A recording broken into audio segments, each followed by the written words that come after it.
what's up mga kalakay? Meron kaming i-share ngayon sa aming pwesto ng fried chicken. May bago kaming mga salamin, mga eskaparate na aming pinagawa. Ayan, malalaman nyo mamaya kung magkano ang aming pagpapagawa at ano ang itsura mga kalakay. Okay, alright!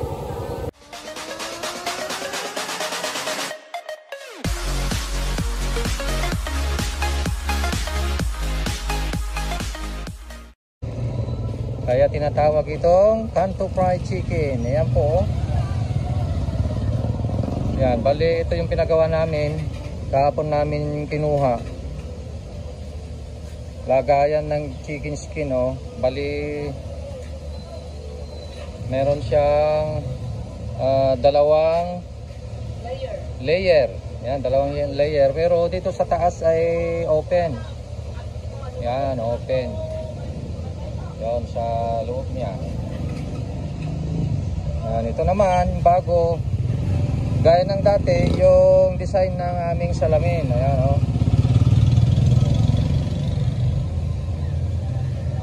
Bali ang haba nito, yan dito hanggang doon ay 28 inches. Ang taas naman nito ay mga 10 inches. Ito naman ang haba naman nito ay 18 inches, 18. So 18 by 28. Yan. At salamin na po dito, salamin. Yan, oh.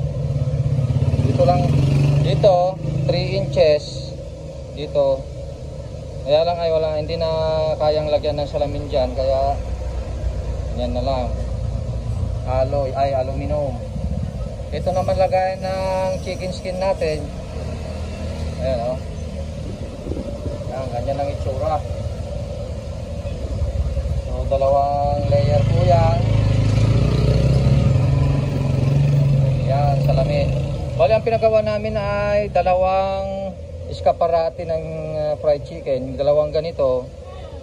Meron pang isa nito doon sa kabilang pwesto, doon sa may food court. So linagay ko doon dalawang ganito, tsaka isang lagayan ng chicken skin. Ang pinambayad ko dito ay 6,500. Ayan. Magtitinda muna tayo mga kalakay.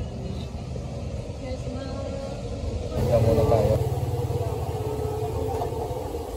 Ayan, dahil sa may bumili ay nagulo na naman, kaya ayusin na naman natin. Ayan. Yung bukod dito, ibukod natin yung small size, yung tagsasampu natin, no? Tagsasampu lang.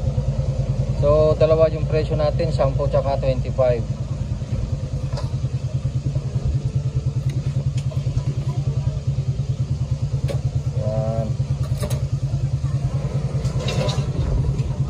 Ano sir? Dua isuputan?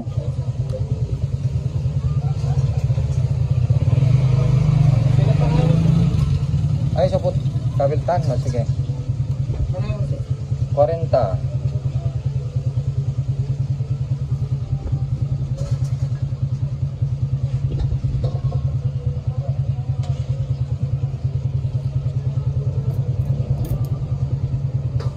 Thank you.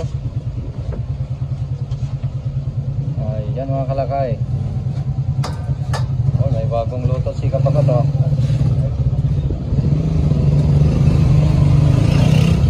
Ang ganda ng kulay, Kapagat, ah. Ayan. Ito yung small size natin. Tagsa 10. Ayan. Bali retaso po ito, yung mga unwanted cuts. Pero karaniwan na timbang nito mga 30 to 35 grams.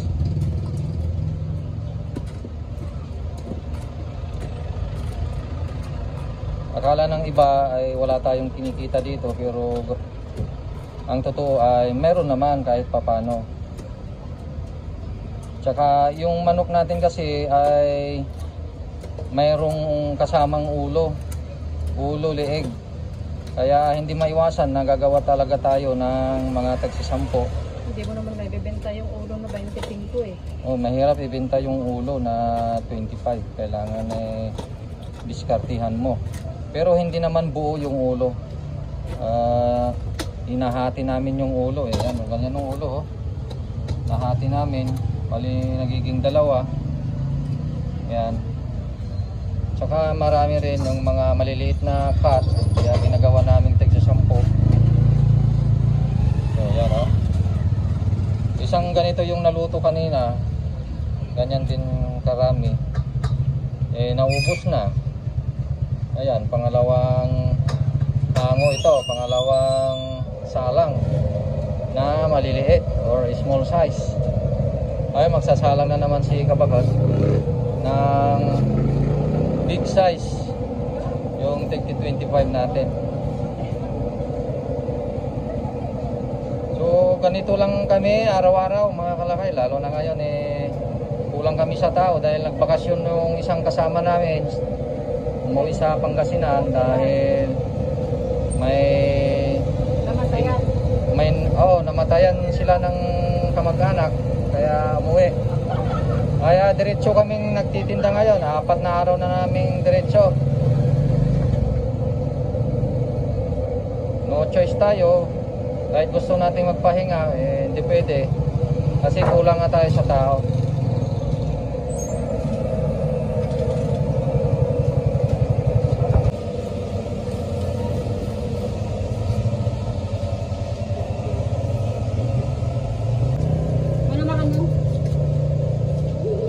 Sangapulo ko naman.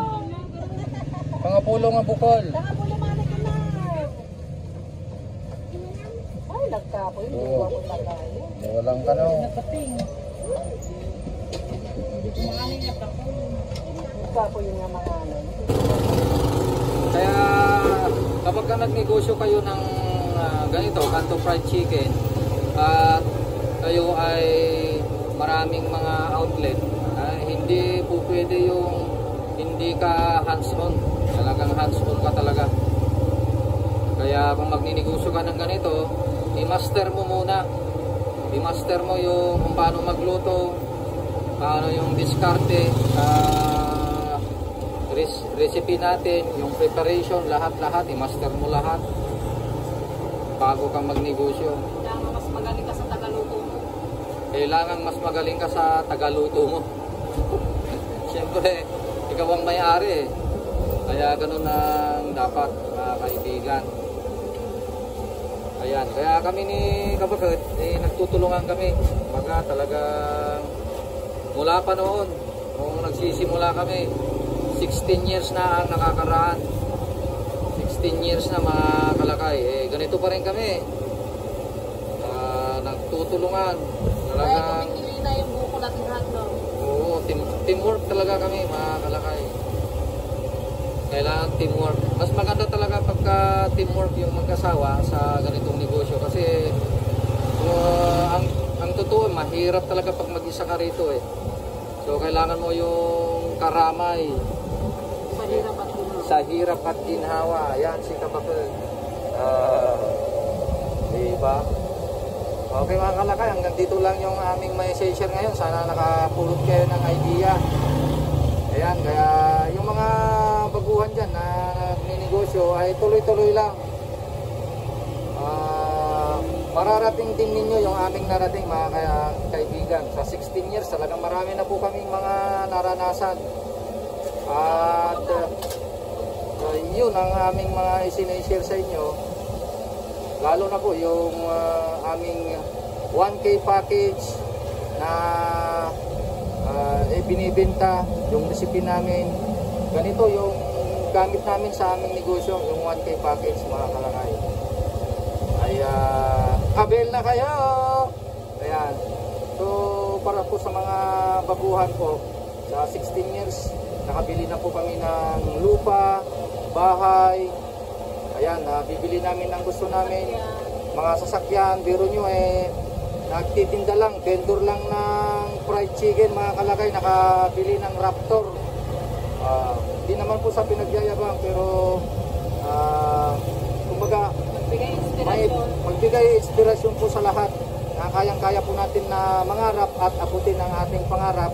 Basta tuloy-tuloy lang tayo at maging madiskarte sa negosyo mga kalakay. Ayan, sana magkaroon din kayo ng Ford Ranger Raptor na kagaya ko mga kalakay. Okay, hanggang dyan. Maraming salamat po sa inyong panonood. Bye-bye! Magbibinta muna tayo.